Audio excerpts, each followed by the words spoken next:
പരിശുദ്ധമ പ്രത്യക്ഷപ്പെട്ട ഈ അൾത്താരയിൽ നിന്ന് മാതാവിൻ്റെ സാക്ഷിയായി മാറിയതിന് 1000 കോടാനുകോടി നന്ദി പറയുന്നു. എൻ്റെ പേര് സ്റ്റെഫി. ഞാൻ വരുന്നത് അരുക്കുറ്റിയിൽ നിന്നാണ്. ഞാൻ ഉടമ്പടി എടുത്തത് ആഗസ്റ്റ് 10, 2024 ആദ്യമേ തന്നെ കുഞ്ഞിലേ തന്നെ എനിക്ക് കൃപാസന മാതാവിനെ കുറിച്ച് കൂടുതൽ കാര്യങ്ങൾ അറിയാം. കാരണം എൻ്റെ വീട് ഇവിടെ പാതിരാപ്പള്ളിയിലാണ്. എന്നെ വിവാഹം കഴിച്ചിരിക്കുന്നതാണ് അരുക്കുറ്റിയിലോട്ട്. പക്ഷേ പാതിരപ്പള്ളിയിലാണ് എൻ്റെ വീടെങ്കിലും ഞാൻ ഇതുവരെ ഒരു പ്രാവശ്യം മാതാവിൻ്റെ അടുത്ത് വന്നിട്ടുള്ളൂ. അതും എൻ്റെ ചേച്ചിയുടെ കൂടെയാണ് വന്നിട്ടുള്ളത്. ചേച്ചിക്ക് കൂട്ടായിട്ടാണ് ഞാൻ വന്നത്. ഞാനൊരു BSc നേഴ്സാണ്. ഞാൻ പഠിച്ചത് ആന്ധ്രാപ്രദേശാണ്. ആന്ധ്രാപ്രദേശ് കൂട്ടുകാർക്കൊപ്പം പഠിക്കാനായി പോയതാണ്. അങ്ങനെ പോയപ്പോൾ അവിടെ നമുക്ക് മുഴുവൻ എക്സ്പ്ലെയിൻ ചെയ്യുന്നത്, പഠിപ്പിക്കുന്ന കാര്യങ്ങളൊക്കെ എക്സ്പ്ലെയിൻ ചെയ്തിരുന്നത് തെലുങ്കിലായിരുന്നു. നമുക്ക് തെലുങ്ക് അറിയത്തില്ല. അപ്പം നമുക്ക് പഠിപ്പിക്കുന്ന കാര്യങ്ങളൊന്നും അങ്ങനെ മനസ്സിലാവുന്നുണ്ടായിരുന്നില്ല. എല്ലാ ദിവസവും വീട്ടിൽ വിളിച്ച് കരച്ചിലും ബഹളവും ആയിരുന്നു. പഠിക്കാൻ പറ്റണില്ല. 9 സബ്ജക്റ്റ് ഉണ്ട്. എങ്ങനെ ജയിക്കുമെന്ന് അറിയില്ല. അങ്ങനെ ഇരിക്കുന്ന സമയത്താണ് അച്ഛൻ്റെ മരണം. അച്ഛൻ മരിച്ചപ്പോൾ നാട്ടിലോട്ട് തിരിച്ചു പോന്നു. പിന്നെ പഠിക്കാൻ പോകുന്നില്ലെന്നായി. പക്ഷേ ചേട്ടന്മാരും ചേച്ചിമാരും പറഞ്ഞ് വീണ്ടും എന്നെ പഠിക്കാൻ വിട്ടു. പക്ഷേ എനിക്ക് എങ്ങനെ ജയിക്കുമെന്ന് അറിയില്ലായിരുന്നു. എക്സാം ടൈമായി. അപ്പം അമ്മച്ചി വീട്ടിൽ നിന്ന് കൃപാസന പത്രമൊക്കെ തന്നാ വിട്ടത്. മോൻ്റെ തലയുടെ അടിയിൽ വെച്ചിട്ട് വേണം കിടക്കാനൊക്കെ, പ്രാർത്ഥിക്കണമെന്നൊക്കെ പറഞ്ഞാൽ അമ്മ വിട്ടത്. അങ്ങനെ എക്സാം ടൈം അടുക്കും തോറും ടെൻഷൻ കൂടി. പഠിക്കുന്ന കാര്യം ഓർക്കുന്നില്ല. ഇംഗ്ലീഷാണ്. ഇംഗ്ലീഷിൽ പഠിച്ചിട്ടൊന്നും മനസ്സിലാകണില്ല. എന്താ പഠിക്കണേന്ന് പോലും മനസ്സിലാവില്ല. കമ്പയർ സ്റ്റഡി ചെയ്യുന്നുണ്ട്. ചിന്തയൊന്നും അങ്ങോട്ട് വരണില്ല. പഠിക്കാൻ പറ്റാത്ത അവസ്ഥ. എക്സാമായി. എക്സാമിന് പോണ സമയത്ത് ഞാൻ പറഞ്ഞു, മാതാവേ എനിക്ക് എന്താ പഠിച്ചതെന്ന് അറിയത്തില്ല. ഞാൻ എന്തിനാ പോകുന്നത്? എക്സാം എഴുതാനാണ്. പക്ഷേ ഒന്നും അറിയാതെയാണ് ഞാനീ പോകുന്നത്. നമുക്ക് അവിടെ പേപ്പറോ ഒന്നും കയറ്റാൻ പാടില്ല. അപ്പം ഞാൻ എന്ത് ചെയ്ത്, മാതാവിൻ്റെ പത്രത്തിൻ്റെ ഒരു ചെറിയ കുഞ്ഞ് ഭാഗം, ചെറിയ നുള്ള് അതെടുത്തിട്ട് റബ്ബറിൻ്റെ സൈഡിൽ നമ്മുടെ എറൈസറിൻ്റെ അകത്ത് വെച്ചു. എന്നിട്ട് ഞാൻ അതും കൊണ്ട് പേനയും അതും മാത്രം കൊണ്ടാണ് അകത്ത് കയറിയത് എക്സാമിന്. അവിടെ ചെയ്യുന്ന ക്വസ്റ്റ്യൻ പേപ്പർ കിട്ടി. എന്തൊക്കെയൊക്കെ എഴുതി എന്നിട്ട് അവസാനം പേപ്പർ കൊടുക്കുമ്പോൾ ആ എറൈസറിൻ്റെ അകത്തുനിന്ന് ആ കുഞ്ഞു കഷ്ണം പേപ്പർ എടുത്ത് ഞാൻ എൻ്റെ എക്സാമിൻ്റെ പേപ്പറിൻ്റെ കൂടെ വെച്ചിട്ട് കൊടുത്തു. ഞാൻ എല്ലാ എക്സാമിനും അങ്ങനെയായിരുന്നു. കുഞ്ഞു കഷ്ണം ഞാൻ പേപ്പറിൻ്റെ അകത്ത് വെച്ചിട്ടായിരുന്നു കൊടുത്തിരുന്നത്. അങ്ങനെ ആ എക്സാം എല്ലാം പൂർത്തിയായി വീട്ടിൽ ലീവിന് വന്നു. തിരിച്ച് സെക്കൻഡ് ഇയർ ആകുന്ന സമയത്ത് റിസൾട്ട് വരുന്ന സമയമായി. ഭയങ്കര ടെൻഷനായി. ജയിക്കുമെന്ന് ഉറപ്പില്ല. എന്താ എഴുതിയെന്നൊക്കെ എനിക്കറിയാം. പക്ഷേ മാതാവിൻ്റെ പേപ്പർ വെച്ചിട്ടാണല്ലോ ഞാൻ കൊടുത്തെന്നുള്ള വിശ്വാസത്തിൽ ഞാൻ പ്രാർത്ഥിക്കാൻ തുടങ്ങി. ചേച്ചിമാർ ഓരോരുത്തരുടെ റിസൾട്ടിന് പറയാൻ തുടങ്ങി. അവർ ഇത്രയും സബ്ജക്റ്റിന് പോയി, ഇത്രയും കിട്ടിയെന്നൊക്കെ. എൻ്റെ ഊഴായപ്പോൾ എനിക്ക് ഭയങ്കര ടെൻഷനായി. നോക്കിയിട്ട് പറഞ്ഞു, സ്റ്റെഫി എല്ലാത്തിനും പാസ്സായിട്ടുണ്ട് കേട്ടാ, ഫസ്റ്റ് ക്ലാസ് ഉണ്ടെന്ന് പറഞ്ഞു. എനിക്ക് എന്ത് ചെയ്യണമെന്നറിയില്ല. ഫസ്റ്റ് ക്ലാസ് കിട്ടാനായിട്ടുള്ള ഒന്നും ഞാൻ എഴുതിയിട്ടുമില്ല. പിറ്റേ ദിവസം ക്ലാസ് ചെല്ലുമ്പോഴേ നമുക്ക് റാങ്ക് ഏതാണെന്ന് അറിയാൻ പറ്റുള്ളൂ. പിറ്റേ ദിവസം ക്ലാസ്സിൽ ചെന്നപ്പോൾ ഫസ്റ്റ് ക്ലാസ്സും ഫസ്റ്റ് റാങ്കും. എന്താ എനിക്ക് അപ്പം കിട്ടിയ അനുഭവം എന്താണെന്ന് എനിക്കൊന്നും അറിയില്ല. ഞാൻ പഠിച്ചിട്ടില്ല. എനിക്ക് തെലുങ്ക് അറിയില്ല. പിന്നെയുള്ള ആ 4 വർഷവും മാതാവ് എന്നെ ഫസ്റ്റ് ക്ലാസ്സോട് തന്നെയാണ് പാസ്സാക്കിയത്. അത്രയും വിശ്വാസമാണ് എനിക്ക് മാതാവിനോട് ഉള്ളത്. അതിനുശേഷം ഉള്ള അനുഭവം എന്ന് പറഞ്ഞാൽ, എനിക്ക് പുറത്തോട്ട് പോകാൻ പ്രൊമട്രിക്കിൻ്റെ എക്സാമിന്. അപ്പം മാരേജ് കഴിഞ്ഞു, കുഞ്ഞിനിപ്പോൾ 2 വയസ്സായി.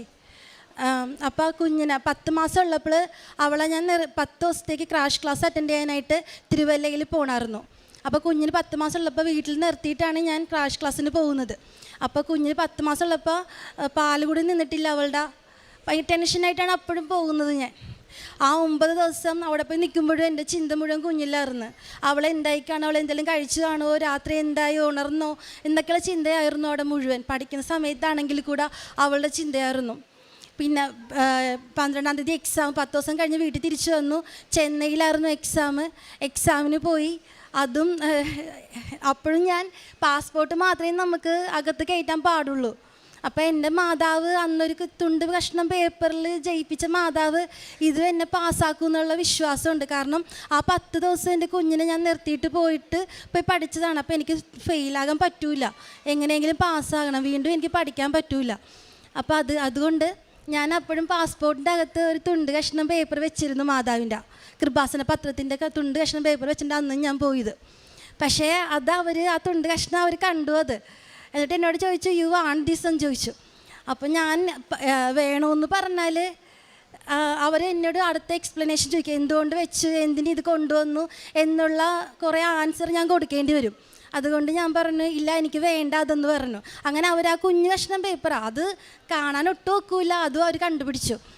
എന്നിട്ട് ആ ഒരു കുഞ്ഞു കഷ്ണം പേപ്പർ അവരെടുത്ത് മാറ്റിയത് എൻ്റെ അകത്ത് നിന്ന്. എന്നിട്ട് പാസ്പോർട്ട് മാത്രമാണ് എനിക്ക് അകത്തോട്ട് തന്നു വിട്ടത്. ആ പാസ്പോർട്ടും കൊണ്ട് ഞാൻ പരീക്ഷ അവിടെ കമ്പ്യൂട്ടറിൻ്റെ മുമ്പിൽ പോയി ഇരിക്കണേന്. അപ്പോൾ ഞാൻ പറഞ്ഞു, മാതാവേ എന്നോട് ക്ഷമിക്കണേ, ഞാൻ വേണ്ടെന്ന് പറഞ്ഞു, പക്ഷേ നീ എൻ്റെ കൂടെ ഉണ്ടായിരിക്കണേ എന്ന് പറഞ്ഞ് പ്രാർത്ഥിച്ചിട്ടാണ് ഞാൻ ആ സിസ്റ്റത്തിൻ്റെ മുമ്പിൽ ഇരിക്കുന്നത്. അപ്പം ഓരോ ക്വസ്റ്റ്യൻ വരുമ്പോഴും അറിയാവുന്നതാണെങ്കിൽ കൂടെ, മാതാവേ എനിക്ക് ആൻസർ കറക്റ്റായിട്ട് പറയണേ. വിശ്വാസ പ്രമാണം ചൊല്ലിക്കൊണ്ടിരിക്കുന്ന സിസ്റ്റത്തിൽ ഓരോ ആൻസർ വരുമ്പോഴും 1.5 മണിക്കൂറിൽ പകുതി കംപ്ലീറ്റ് ആക്കി. പിന്നെ നമുക്ക് ബ്രേക്കാണ്. ആ ബ്രേക്ക് ഞാൻ എടുത്തില്ല. നെക്സ്റ്റ് ഞാൻ ആ ബാക്കിയുള്ളത് കംപ്ലീറ്റ് ചെയ്തു. എക്സാം കഴിഞ്ഞ് പുറത്തിറങ്ങി. അപ്പോൾ എൻ്റെ കൂടെ ഹസ്ബൻഡ് ഉണ്ടായിരുന്നു. അപ്പോൾ എങ്ങനെ ഉണ്ടായിരുന്നു എന്ന് ചോദിച്ചു. ഞാൻ പറഞ്ഞു, ആ കുഴപ്പമില്ലായിരുന്നു തോന്നുന്നു, മാതാവ് ഉണ്ടായിരുന്നു കൂടെ, മാതാവ് പാസ്സാക്കിക്കോളൂ എന്ന് പറഞ്ഞ് ഇറങ്ങി തിരിച്ച് വീട്ടിൽ വന്നു. വന്നൊരു 27 ദിവസം കഴിഞ്ഞിട്ട് റിസൾട്ട് വരുന്ന സമയമായി. റിസൾട്ട് വന്നു. അപ്പം എൻ്റെത് മാത്രം വരണില്ല, അപ്ഡേറ്റ് ചെയ്ത് വന്നില്ല.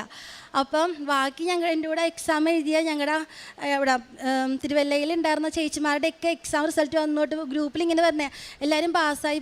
പക്ഷേ എൻ്റെത് മാത്രം വരണില്ല. അപ്പോൾ ഞാൻ ഡയറക്റ്റ് എൻ്റെ ഏജൻസി വിളിച്ചു, ചേച്ചി എൻ്റെത് മാത്രം വന്നിട്ടില്ല, കൂടെ എഴുതിയവരുടെയൊക്കെ റിസൾട്ട് വന്നു എന്ന് പറഞ്ഞു. അപ്പോൾ ചേച്ചി പറഞ്ഞത് ശരി, എനിക്ക് ഞാൻ നോക്കട്ടെ എന്ന് പറഞ്ഞു. നോക്കിയൊരു അരമണിക്കൂർ കഴിഞ്ഞപ്പോൾ പറഞ്ഞ്, സ്റ്റെഫി പാസ്സായിട്ടുണ്ട് കേട്ടോ, മാർക്കുണ്ട്, പാസ്സായിട്ടുണ്ടെന്ന് പറഞ്ഞു. അപ്പോൾ ആ ഒരു അനുഗ്രഹത്തിന് മാതാവിന് നന്ദി പറയുന്നു. പിന്നെയുള്ളത്, ഈ മെട്രിക് കഴിഞ്ഞിട്ട് 1 വർഷത്തിനുള്ളിൽ നമ്മൾ ജോലിക്ക് കയറണം. അല്ലെങ്കിൽ വീണ്ടും നമ്മൾ രണ്ടാമത്തെ എക്സാം എഴുതി വീണ്ടും അതിന് പേയ്മെൻറ്റ് ചെയ്ത് വീണ്ടും എക്സാം എഴുതേണ്ടതായിട്ട് വരും.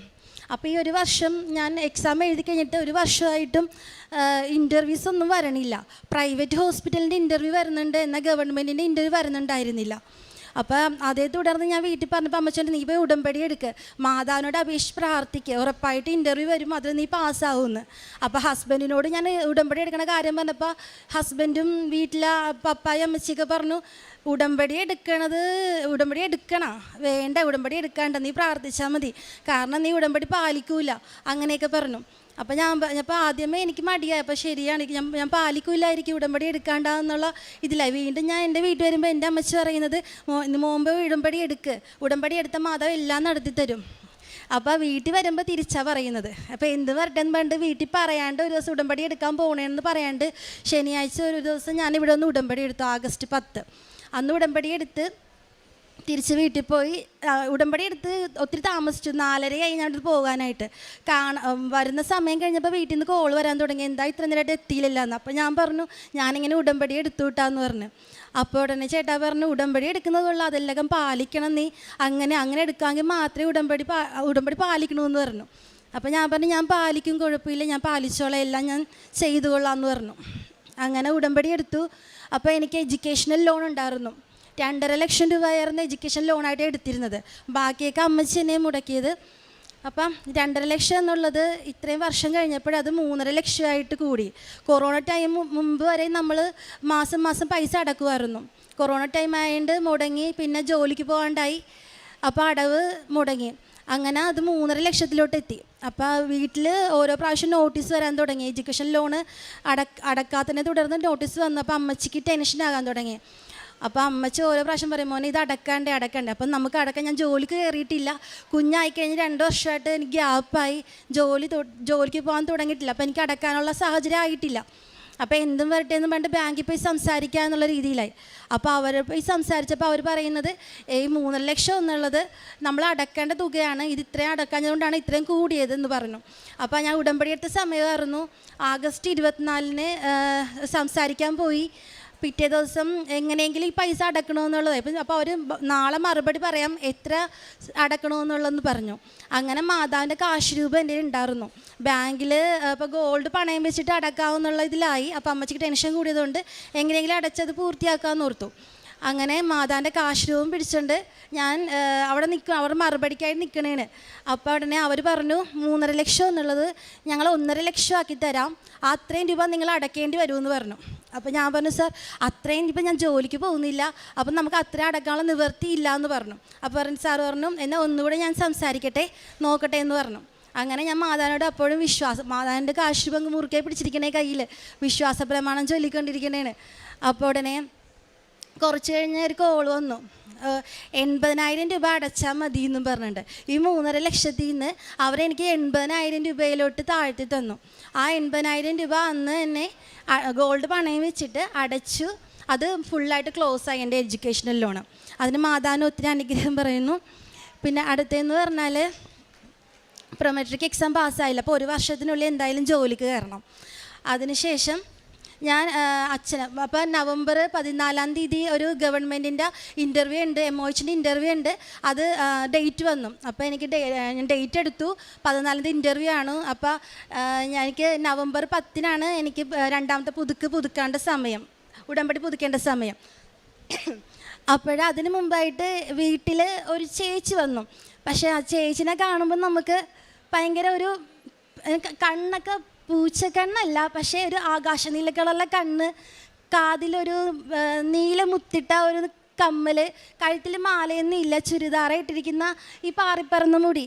അപ്പോൾ ആ ചേച്ചി എന്നിട്ട് പറയാം മോനെ എനിക്കൊരു 10 രൂപ തരാമോ, എനിക്ക് വണ്ടിക്ക് പോകാൻ പൈസ ഇല്ല, എൻ്റെ വീട് അരൂരാണ്, ഞാൻ ഒത്തിരി പേരോട് പൈസ ചോദിച്ചു, 10 രൂപ എനിക്ക് ആരും തരുന്നില്ല മോനെ, എനിക്ക് തരാമോ എന്ന് പറഞ്ഞു. അപ്പം അന്ന് ഈ ഇവരൊക്കെ ഇറങ്ങുന്ന സമയം, അപ്പോൾ ഞങ്ങൾ വാലടച്ച് ജനലിലേക്കൂടെയാണ് സംസാരിക്കുന്നത്. അപ്പോൾ എനിക്ക് പേടിയാണ്. അപ്പോൾ ഞാൻ വീട്ടിൽ അമ്മൂമ്മ മാത്രമേ ഉള്ളൂ. അമ്മൂമ്മനെ വിളിച്ചിട്ട് പറഞ്ഞു അമ്മ ഒന്ന് വന്നേ, ഒരു ചേച്ചി വന്നിട്ട് സംസാരിക്കണമെന്ന് പറഞ്ഞു. അപ്പോൾ ഞാൻ എന്ത് ചെയ്ത് അകത്തുനിന്ന് ഒരു 10 രൂപയും കൂടി 10 ഉണ്ടാവില്ല 20 രൂപയുടെ നോട്ടായിരുന്നു കൊണ്ടുവന്ന് കൊടുത്ത് ചേച്ചി. അപ്പോൾ അമ്മയുണ്ട് കൂടെ.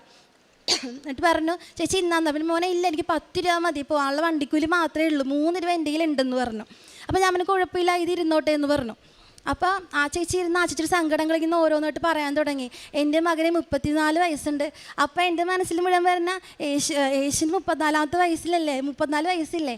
അപ്പോൾ യേശുപ്പച്ചൻ അയച്ചതായിരിക്കും മാതാവ് എൻ്റെ അടുത്തേൽ ഉടമ്പടിയുടെ കാര്യം പറയാൻ വേണ്ടി വന്നേയിരിക്കും. അപ്പോൾ ഞാൻ ചോദിക്കാതെ തന്നെ ആ അമ്മ എന്നോട് ഇങ്ങോട്ട് പറയണം എനിക്ക് കൃപാസനത്ത് പോകണം, എനിക്ക് ഉടമ്പടി എടുക്കണം, ഞാൻ ഉടമ്പടി എടുത്തിട്ടില്ല, അത് ഉടമ്പടി എടുക്കണം, അപ്പോൾ എൻ്റെ സങ്കടങ്ങളൊക്കെ മാറുമെന്ന് അമ്മ ഇങ്ങോട്ട് തന്നെ പറഞ്ഞുകൊണ്ടിരിക്കുന്നത്. അപ്പോൾ എനിക്ക് മനസ്സിലായി മാതാവായിരിക്കാം, കാരണം അത്രക്ക് ഒരു ഭംഗി എനിക്ക് പറയാൻ പറ്റണില്ല, അത്രക്ക് മനോഹരമായൊരു മുഖം, കണ്ണാണെങ്കിൽ നല്ല നീല കളറുള്ള കണ്ണ്, ആകാശത്തിലെ കളറുള്ള മുത്തിൻ്റെ കമ്മലൊക്കെ, അത് കണ്ടപ്പോൾ തന്നെ മനസ്സിലായി എനിക്ക് മാതാവായിരിക്കാം, മാതാവ് എന്നെ ഓർമ്മപ്പെടുത്താൻ വന്നായിരിക്കും, എൻ്റെ പുതുക്കാനുള്ള സമയമായി നീ പോയി പുതുക്ക് എന്ന് ഓർമ്മപ്പെടുത്താൻ വന്നായിരിക്കുക എന്നുള്ള വിശ്വാസത്തിലാണ് ഞാൻ ഇപ്പോഴും നിൽക്കുന്നത്. അങ്ങനെ ഞാൻ നവംബർ 10-ന് വന്നിട്ട് ഇവിടെ പുതുക്കി 14-ാം തീയതി എൻ്റെ ഇൻ്റർവ്യൂ ആണ്. ഇൻ്റർവ്യൂവിൻ്റെ പേപ്പറും കൊണ്ടായിരുന്നു ഞാൻ വന്നത്. അച്ഛനെ കൊണ്ടുവന്ന് കാണിച്ചു. അച്ഛൻ ഇവിടെ ബ്ലെസ്സിങ് മേടിച്ച് തിരിച്ചു പോയി. 14-ാം തീയതി ഇൻ്റർവ്യൂ ആണ്. അപ്പോൾ ഞാൻ പഠിച്ച് ഇൻ്റർവ്യൂ ബോർഡിൽ ഞാൻ ഇരിക്കണേണ്. അപ്പോൾ ഞാൻ പറഞ്ഞു മാതാവേ ഒരു മേഡം ആയിരിക്കണം എന്നെ ഇൻ്റർവ്യൂ എടുക്കാനായിട്ട്. പക്ഷേ മേഡം ആയിരുന്നില്ല, ഒരു സാറായിരുന്നു എന്നെ ഇൻ്റർവ്യൂ എടുത്തത്. അവിടെ പോയി ഇരുന്നപ്പോൾ ഇങ്ങനെ ഞാൻ പഠിച്ച ബേസിൽ തന്നെ ഞാൻ എങ്ങനെയാണോ പഠിച്ചത് ഹെഡ്ലൈൻ കൊടുത്തതൊക്കെ അതുപോലെ ആ ഹെഡ്ലൈൻ വെച്ചിട്ട് എന്നോട് ക്വസ്റ്റ്യൻ ചോദിക്കുന്നു. പക്ഷേ ഞാൻ പഠിച്ചിട്ട് പോയതാണ്. പക്ഷേ ആ പഠിച്ചിട്ട് പോയിട്ട് എനിക്ക് ഒന്നും ആ ചോദിക്കുന്ന ക്വസ്റ്റ്യൻസിന് ആൻസർ ചെയ്യാൻ പറ്റാത്ത അവസ്ഥ. പിന്നെയും ഓരോ ക്വസ്റ്റ്യനായിട്ട് ചോദിച്ചുകൊണ്ടിരിക്കണം. ഞാൻ പഠിച്ച ആ ഇതിൽ തന്നെ എന്നോട് ചോദിച്ചിട്ടിരിക്കുന്നു. പക്ഷേ എനിക്ക് അന്ന് ഒരു ക്വസ്റ്റ്യൻ്റെ ആൻസർ ചെയ്യാൻ പറ്റിയില്ല. അന്ന് ഞാൻ ഫെയിലായി, MOH ഫെയിലായ 6 മന്ത് കഴിഞ്ഞിട്ട് അടുത്ത ഗവൺമെൻറ്റിൻ്റെ MOHൻ്റെ ഇൻ്റർവ്യൂ നമുക്ക് അറ്റൻഡ് ചെയ്യാൻ പറ്റത്തുണ്ടായിരുന്നുള്ളൂ. അങ്ങനെ അന്ന് ഫെയിലായി തിരിച്ചു പോന്നു. വീട്ടിൽ പറയാൻ പറ്റില്ല ഫെയിലായെന്ന്. അവർ വിളിക്കാമെന്ന് പറഞ്ഞാൽ എന്നെ വിട്ടത് എന്ന് പറഞ്ഞിട്ട് ഞാൻ വീട്ടിൽ പറഞ്ഞു. അത് കഴിഞ്ഞിട്ട് ഞാൻ മാതാവിനോട് അതിൻ്റെ ഇടയിൽ MOUൻ്റെ ഒരു ഇൻ്റർവ്യൂ ഉണ്ട് എന്ന് പറഞ്ഞിരുന്നു. പക്ഷേ അതിൻ്റെ ഡേറ്റ് കൺഫേം ആയിട്ടില്ല. അതിൻ്റെ ഇടയിലാണ് MOHൻ്റെ ഇൻ്റർവ്യൂ വന്നത്. MOU എന്ന് പറഞ്ഞാൽ മിനിസ്റ്റർ ഓഫ് യൂണിവേഴ്സിറ്റിയുടെ എക്സാമാണ്. MOHനേക്കാളും കുറച്ചുകൂടി കൂടിയതായിരുന്നു. അന്ന് ഇൻ്റർവ്യൂ ഡേറ്റ് വന്നെന്ന് പറഞ്ഞപ്പോൾ ഞാൻ മാതാവിനോട് പറഞ്ഞു മാതാവേ എൻ്റെ ഫസ്റ്റ് സാലറി ഫുള്ളായിട്ട് നിനക്ക് തന്നോളാം, എങ്ങനെയെങ്കിലും എന്നെ അനുഗ്രഹിക്കണേ, ആ MOU എങ്കിലും എനിക്ക് കിട്ടണേ എന്ന് പറഞ്ഞു. അത് കഴിഞ്ഞിട്ടായിരുന്നു MOH കിട്ടിയില്ല. ഡിസംബർ 15-ന് MOUൻ്റെ ഇൻ്റർവ്യൂ നടക്കുന്നത്. ആ ഇൻ്റർവ്യൂവിന് ഞാൻ പോയി ഇൻ്റർവ്യൂ അറ്റൻഡ് ചെയ്തു. അന്ന് അവിടെ ഒരു 100-500 പേരുണ്ടായിരുന്നു ഇൻ്റർവ്യൂ അറ്റൻഡ് ചെയ്യാൻ വന്നത്. അതിൽ ഞങ്ങളുടെ കാർഡിയാക് ഐസ് ഡിപ്പാർട്ട്മെൻറ്റിൽ ഒരു 75 പേരോളം ഉണ്ട്. ആ 75 പേരിൽ റിട്ടേൺ ടെസ്റ്റ് എക്സാം പാസ്സായത് 15 പേരാണ്. ആ 15 പേരിൽ ഒരാളായിട്ട് ഞാൻ മാറി. അതിനുശേഷം ആ 15 പേരിൽ നിന്ന് വീണ്ടും ഒരു 5 പേരാക്കി കട്ട് ചെയ്തു. ആ 5 പേരിൽ ഒരാളായിട്ട് ഞാൻ മാറി. പിന്നെ ആ 5 പേർക്കായിരുന്നു ഇൻ്റർവ്യൂ ഉണ്ടായിരുന്നത്. അങ്ങനെ ഇൻ്റർവ്യൂവിൽ ഞങ്ങൾ വെളുപ്പിന് 5:30 ഇരിക്കുന്ന ഇരിപ്പ് വൈകിട്ട് 8:30 വരെ അവിടെ ഇരുന്നു.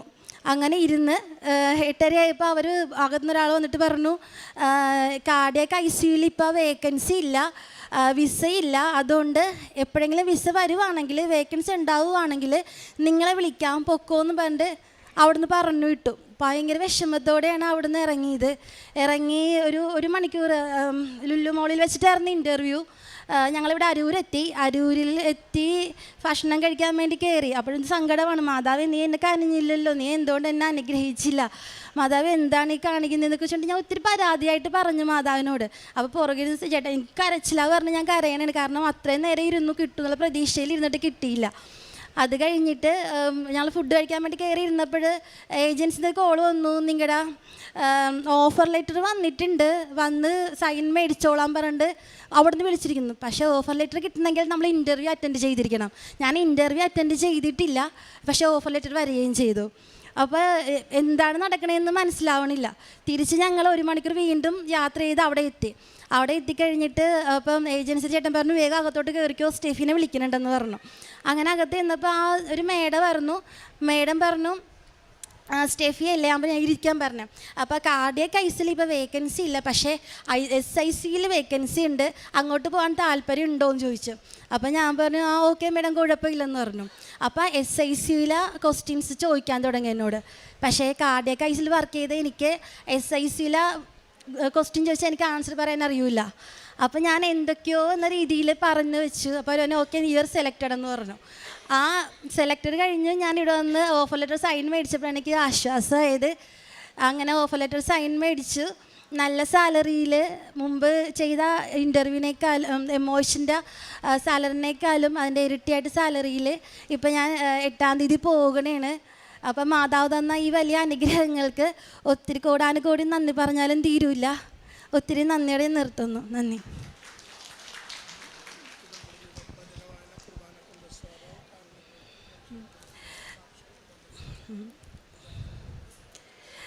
ഞാൻ ബൈബിള് പ്രാർത്ഥിക്കുന്ന സമയത്ത് ബൈബിള് വായിക്കുന്ന അല്ലാണ്ട് എക്സ്ട്രാ ബൈബിളൊന്നും വായിക്കില്ലായിരുന്നു. പക്ഷേ ഉടമ്പടി എടുത്തത് കഴിഞ്ഞിട്ട് അരമണിക്കൂറല്ല, എനിക്ക് തോന്നുമ്പോഴൊക്കെ ബൈബിൾ വായിക്കണം. അരമണിക്കൂർ ഞാൻ കാൽക്കുലേറ്റ് ചെയ്യാറില്ല, എന്നുവെച്ചാൽ കണ്ടിന്യൂ വായിക്കാറില്ല. അരമണിക്കൂർ കൂടുതൽ ഞാൻ ദിവസം ബൈബിൾ വായിക്കാൻ തുടങ്ങി. ഡെയിലി പള്ളിയിൽ പോകുമായിരുന്നു, കാറ്റഗിസം ടീച്ചറും കൂടി ആയിരുന്നു. അതുകൊണ്ട് ഡെയിലി പള്ളിയിൽ പോകും. ഇപ്പം ഞാൻ എല്ലാ ദിവസവും മുടങ്ങാതെ പള്ളിയിൽ പോകുന്നുണ്ട്. കാരുണ്യ പ്രവൃത്തിയായിട്ട് പിന്നെ പത്രങ്ങൾ എല്ലാ മാസവും ഞാനിവിടെ ഒന്ന് പത്രം വാങ്ങിക്കും. ഞങ്ങളുടെ അവിടെയുള്ള വീട് തോറും നടന്ന് കൊടുക്കും. പോകുന്ന വഴിക്ക് വിശ്വാസ പ്രമാണം ചൊല്ലിക്കൊണ്ടാണ് ഈ പത്രം കൊടുക്കുമ്പോൾ ഓരോരുത്തർക്കും കൊടുക്കുന്നത്. വിശ്വാസ പ്രമാണം ചൊല്ലിട്ട് അവർക്ക് എന്താണോ ആഗ്രഹങ്ങളുള്ളത് അത് നടക്കണേന്ന് പ്രാർത്ഥിച്ചിട്ടാണ് ഓരോ പത്രവും ഞാൻ കൊടുത്തോണ്ടിരുന്നത്. പിന്നെ എന്ന് വെച്ചാൽ ഞാൻ ശനിയാഴ്ച പാട് ഉപവാസം എടുക്കാറുണ്ട്. ഉപവാസം എടുക്കുന്ന ആ പൈസ ഞാൻ പാവപ്പെട്ടവർക്കായി നീക്കി വെച്ച് ഒരു തുകയാകുമ്പോൾ പാവപ്പെട്ടവർക്കായി കൊടുക്കാറുണ്ട്. പിന്നെ കുഞ്ഞിൻ്റെ പിറന്നാളായിരുന്നു കഴിഞ്ഞ 28-ാം തീയതി. അവൾ പിറന്നാൾ ആഘോഷിച്ചത് ഞങ്ങൾ സ്പെഷ്യൽ സ്കൂളിൽ പോയിട്ടായിരുന്നു. അസീസി സ്പെഷ്യൽ സ്കൂളിൽ പോയിട്ടാണ് ഞങ്ങൾ ആഘോഷിച്ചത്. അതൊരു വലിയ സന്തോഷമായിരുന്നു. പിന്നെയെന്ന് വെച്ചാൽ ഒത്തിരി പേർക്ക് ഇപ്പോൾ സഹായം ചെയ്യുന്നുണ്ട്. പാവപ്പെട്ടവർക്കും ഞങ്ങൾ ഹോസ്പിറ്റലിൽ സന്ദർശിക്കാൻ പോകുന്നുണ്ട്. ഒരു മാസത്തിൽ ഒരിക്കലെങ്കിലും പോകാറുണ്ട്. 1 സാമുവേൽ 18-14 കർത്താവ് കൂടെ ഉണ്ടായിരുന്നതിനാൽ എല്ലാ ഉദ്യമങ്ങളിലും ദാവീദ് വിജയം വരിച്ചു. സ്റ്റെഫി ആൽബിൻ എന്ന ഈ സഹോദരി തൻ്റെ ഉടമ്പടി ജീവിതത്തിൽ ലഭിച്ച വലിയ നന്മകളെ സന്തോഷത്തോടു കൂടി എൽത്താരയിൽ സാക്ഷ്യപ്പെടുത്തുന്നു. മകൾ പറയുന്നുണ്ട്, BSc നഴ്സിംഗ് പഠിക്കുന്ന കാലത്ത് ആദ്യ വർഷത്തിൽ മകൾ അനുഭവിച്ച വലിയ ക്ലേശങ്ങളും പഠനം മുന്നോട്ട് കൊണ്ടുപോകാനാവാത്ത സാഹചര്യവും അതിനിടയിൽ വന്ന പിതാവിൻ്റെ മരണവും പഠനം തന്നെ തുടരുവാനാവാത്ത മാനസികമായ സംഘർഷങ്ങളും ആ നാളുകളിൽ അമ്മ എടുത്ത ഉടമ്പടിയുടെ ബലത്തിലും അമ്മ നൽകിയ ഉടമ്പടി നേർച്ച വസ്തുക്കൾ ഉപയോഗിച്ചും മകൾ ആ കൃപാസനം മാതാവിലേക്ക് തൻ്റെ ശരണവും തൻ്റെ ജീവിതവും സമർപ്പിച്ചുകൊണ്ടാണ് ആന്ധ്രയിൽ നഴ്സിംഗ് പഠനത്തിന് വേണ്ടി തുടർ പഠനത്തിനായി പോകുന്നത്. അവിടെ ചെന്നിട്ടും പഠനത്തിൽ ഇംഗ്ലീഷിൽ പഠിപ്പിക്കുന്നത് പലതും മനസ്സിലാവുന്നില്ല.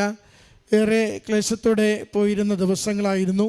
എന്നാൽ ആദ്യ വർഷ പരീക്ഷയ്ക്ക് പോകുമ്പോൾ മകൾ പറയുന്നുണ്ട്, തനിക്ക് ലഭിച്ച ഒരു കൃപാസനം പത്രത്തിൻ്റെ ഒരൽപ്പം അത് തൻ്റെ ഉത്തരക്കടലാസിനൊപ്പം ചേർത്ത് വെച്ച് പരീക്ഷ എഴുതിയിട്ട് തിരികെ കൊടുത്തുവെന്ന. നമുക്ക് കൃപാസനം പത്രം കൈമാറുന്നത് അത് പ്രേക്ഷിത പ്രവർത്തനത്തിന് വേണ്ടിയാണ്. അത് ഈശോയെ അറിയാത്തവരെ അറിയിക്കുവാനും ഈശോയെ അറിഞ്ഞിട്ടുള്ളവരെ വിശ്വാസത്തിൽ ആഴപ്പെടുത്തുവാനുമാണ്.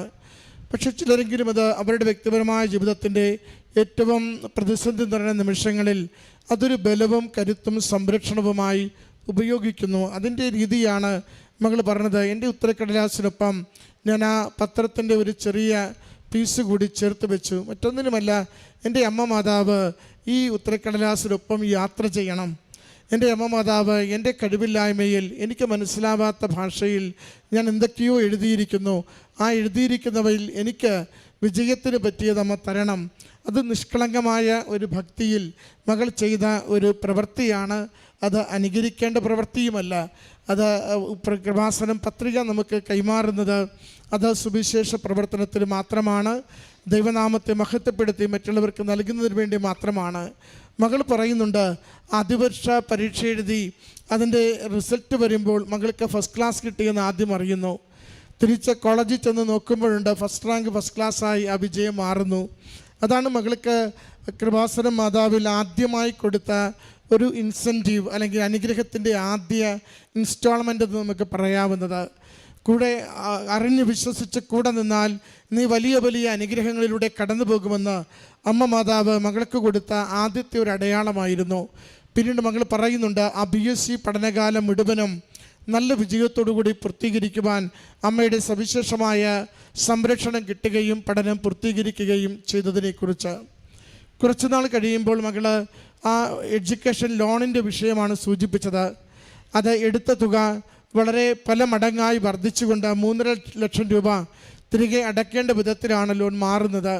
അടയ്ക്കുവാൻ യാതൊരു നിവൃത്തിയില്ലാതെ ഇരിക്കുമ്പോൾ മകൾ വീണ്ടും അമ്മ മാതാവിൻ്റെ ശരണത്തിൽ അത് സമർപ്പിച്ച് പ്രാർത്ഥിക്കുന്നുണ്ട്. അമ്മയോടാണ് ആലോചന ചോദിച്ച് അമ്മ മാതാവ് ഇടപെട്ട് എനിക്ക് എൻ്റെ ഭാരം കുറച്ചു തരണമെന്ന ആഗ്രഹത്തോടു കൂടിയാണ് മകൾ പ്രാർത്ഥിക്കുന്നത്. ബാങ്ക് ഉദ്യോഗസ്ഥരുമായി ലോൺ ഇളവിന് വേണ്ടി ചോദിക്കുന്നു. ആദ്യം അത് 1.5 ലക്ഷമായി കുറച്ച് കിട്ടുന്നു. അത്രയും അടയ്ക്കുവാൻ കയ്യിലില്ല, എന്തെങ്കിലും കൂടി ഇളവ് നൽകണമെന്ന് ചോദിക്കുകയും പ്രത്യക്ഷീകരണ പ്രാർത്ഥന എണ്ണമറിയാത്തത്ര ചൊല്ലിക്കൊണ്ട് അമ്മയുടെ സംരക്ഷണയിൽ മാത്രം അത് സമർപ്പിക്കുകയും ചെയ്യുന്നു. മകൾ പറയുന്നുണ്ട്, 3.5 ലക്ഷം രൂപ അടയ്ക്കണമെന്ന് ആദ്യം ആവശ്യപ്പെട്ട ലോൺ 86,000 രൂപ അടച്ചുകൊണ്ട് അത് ക്ലോസ് ചെയ്യുവാനുള്ള വഴി അമ്മ മാതാവ് മകൾക്ക് കൊടുത്തു. ഭാരങ്ങൾ ലഘൂകരിച്ച് കൊടുക്കുന്ന അമ്മയുടെ സംരക്ഷണ സാന്നിധ്യമാണ് അതിലൂടെ മകൾ അനുഭവിച്ചത്. മൂന്നാമത് മകളുടെ പ്രൊമട്രിക് എക്സാമിനെ കുറിച്ചാണ് സൂചിപ്പിച്ചത്. അത് പരീക്ഷയുടെ ആ നിമിഷങ്ങളിൽ പോകുമ്പോൾ പഠിച്ച ഇടങ്ങളിൽ നിന്ന് തന്നെ ചോദ്യങ്ങൾ വരുന്നു. പക്ഷേ അത് പഠിച്ചതൊന്നും എഴുതുവാൻ പറ്റുന്നില്ല. എല്ലാം കൺവെട്ടത്ത് പഠിച്ചത് കാണുന്നുണ്ട്, പക്ഷേ അത് പറയുവാൻ പറ്റാത്ത വിധത്തിലേറെ ക്ലേശത്തിലൂടെ കടന്നു പോകുന്ന സാഹചര്യം. മകൾ അപ്പോഴും പരിശുദ്ധ കൃപാസന മാതാവിൻ്റെ വലിയ സംരക്ഷണയിൽ ആ പ്രതിസന്ധിയിലും ഉറച്ചു വിശ്വസിച്ച് പ്രാർത്ഥിച്ചുകൊണ്ട് അമ്മയുടെ സന്നിധിയിൽ തന്നെയും തൻ്റെ ജീവിതത്തെയും ഭാവിയെയും സമർപ്പിച്ചുകൊണ്ട് കാത്തുകൊള്ളണമെന്ന് പ്രാർത്ഥിച്ചാണ് പരീക്ഷ പങ്കെടുക്കുക. മകൾ അത് വിജയിക്കുമെന്ന് കരുതിയതല്ലായിരുന്നു. എങ്കിലും അമ്മയുടെ സംരക്ഷണയാൽ കൃപയാൽ അത് അനുഗ്രഹമായി തീർന്ന് വിജയിച്ചതിനെ മകൾ സൂചിപ്പിച്ചു. പിന്നീട് വന്നത് MOHൻ്റെ ഒരു ഇൻ്റർവ്യൂ ആണ്. ഏറെ പ്രതീക്ഷയോടുകൂടി ഉടമ്പടിയെടുത്ത് ജീവിച്ചാണ് പോയത്. ഉടമ്പടിയിൽ നന്നായി നിലനിന്നുകൊണ്ട് പോയി, പക്ഷേ അത് പരാജയപ്പെട്ടു. പരാജയം നമുക്ക് വരുന്ന താൽക്കാലികമായ പരാജയങ്ങൾ എന്നേക്കുമുള്ള തകർക്കലുകളല്ല, എന്നേക്കും കൈവിട്ട് കളയുന്നതുമല്ല. മകൾ പറയുന്നുണ്ട്, അതിലും ഗൗരവമുള്ള പരീക്ഷയായിരുന്നു എടുത്തത് MOUവിൻ്റെ ഇൻ്റർവ്യൂ. അത് മിനിസ്ട്രി ഓഫ് യൂണിവേഴ്സിറ്റിയുടെ ഇൻ്റർവ്യൂ ആണ്. MOHിലും ഗൗരവമുള്ള വിഷയമാണ്. എങ്കിലും അതിലേക്ക് പങ്കെടുക്കുവാനായി മകൾ ചെല്ലുന്നു. അവിടെ പ്രത്യേകമായിട്ട് സംരക്ഷണം കിട്ടുന്നു. ആദ്യ സ്റ്റേജുകളൊക്കെ കവർ ചെയ്യുന്നു. അവസാന ഇൻ്റർവ്യൂ പങ്കെടുക്കാതെ പറഞ്ഞു വിടുന്നു. അപ്പോഴും മകൾ സങ്കടത്തിൽ മടങ്ങുന്നുവെങ്കിലും അമ്മ മാതാവ് സഹായിക്കും. അമ്മയ്ക്കൊരു പദ്ധതി ഉണ്ടാവും. അമ്മ എൻ്റെ കുടുംബത്തെ ജീവിതത്തെ കൂടുതൽ മെച്ചപ്പെടുത്തുവാനായി എന്നെ നയിക്കുമെന്ന ഒരു ബോധ്യവും അമ്മയിൽ ശരണപ്പെട്ടുള്ള പ്രാർത്ഥനയും മകൾ തുടരുന്നത്, പ്രത്യേകിച്ച് ആദ്യ ശമ്പളം അത് ദൈവവേലയ്ക്ക് വേണ്ടി സമർപ്പിക്കുമെന്ന ഒരു നിശ്ചയദാർഢ്യത്തോടു കൂടിയുള്ള ഒരു നേർച്ചയും, അതോടൊപ്പം ഉടമ്പടി കൂടുതൽ നന്നായി ജീവിക്കുവാനുള്ള തീരുമാനവും, കാരുണ്യ പ്രവൃത്തികൾ വർദ്ധിപ്പിച്ചുകൊണ്ട് അമ്മയുടെ സംരക്ഷണം ഉറപ്പിച്ചുകൊണ്ടുള്ള ലഭിക്കണം. ഇത് ഇനിയൊരു പരീക്ഷ, ഇനിയൊരു ഇൻ്റർവ്യൂ, ഇനി മുന്നോട്ട് പോകുന്നതിന് പകരം എന്നെ സഹായിക്കണമെന്ന ഉറച്ച ബോധ്യത്തോടു കൂടിയുള്ള ഒരു പ്രാർത്ഥനയാണ് മകൾ കൊടുക്കുന്നത്. മകൾ പറയുന്നുണ്ട്, ഇൻ്റർവ്യൂ പോലും പങ്കെടുക്കാതെ മകളെ വീണ്ടും അവിടെ വേക്കൻസി ഇല്ല എന്ന് പറഞ്ഞിടത്ത് തിരികെ വിളിക്കുകയും മറ്റൊരു ഡിപ്പാർട്ട്മെൻറ്റിലേക്ക് മകളെ ചോദിച്ച ചോദ്യങ്ങളൊന്നും മറുപടി നന്നായി പറയാതിരുന്നിട്ടും സെലക്ട് ചെയ്ത് ഉയർന്ന ശമ്പളത്തിൽ ജോലി കൊടുക്കുന്നു. ഈ സാക്ഷ്യത്തിൻ്റെ ആദ്യ അവസാനം നമ്മൾ കാണുന്നത് ഓരോന്നും ദൈവകൃപ കൊണ്ട്, പ്രത്യക്ഷീകരണത്തിൻ്റെ കൃപ കൊണ്ട് മകൾക്ക് അനുവദിച്ച് കിട്ടുന്ന അടയാളങ്ങളും അനുഗ്രഹങ്ങളുമാണ്. ഒരു തവണ പോലും അത് കഴിവിൻ്റെ ലാഞ്ചന നമുക്ക് കാണുവാനാവില്ല. ഓരോ തവണയും ഉടമ്പടിയിൽ മാതാവിനോട് പുലർത്തുന്ന നിരന്തരമായ ബന്ധവും സ്നേഹവും വിശ്വസ്തതയും അതെപ്പോഴും ആപത് സമയങ്ങളിൽ അത് അനുഗ്രഹത്തിനും സംരക്ഷണത്തിനും മുന്നോട്ടുള്ള ഗതിക്കും കാരണമായിത്തീരുന്നു. അതുകൊണ്ടാണ് അച്ഛൻ പറയുക, ക്ലേശകാലങ്ങളിലൂടെ കടന്നു പോകുമ്പോഴും അവസാനമെല്ലാം ശുഭമാക്കി തരുന്ന കൃപാസന മാതാവിൻ്റെ സംരക്ഷണയിൽ വിശ്വസിച്ച് പ്രാർത്ഥിച്ച് ജീവിക്കുവാനുള്ള എന്നും ഒരാഗ്രഹം ഉള്ളിൽ സൂക്ഷിക്കണമെന്ന് മകൾക്ക് ലഭിച്ച ഈ വലിയ നന്മകൾക്കും അനുഗ്രഹങ്ങൾക്കും നന്ദി പറഞ്ഞുകൊണ്ട് കരങ്ങളടിച്ച് ഈ സാക്ഷ്യം നമുക്ക് സമർപ്പിക്കാം.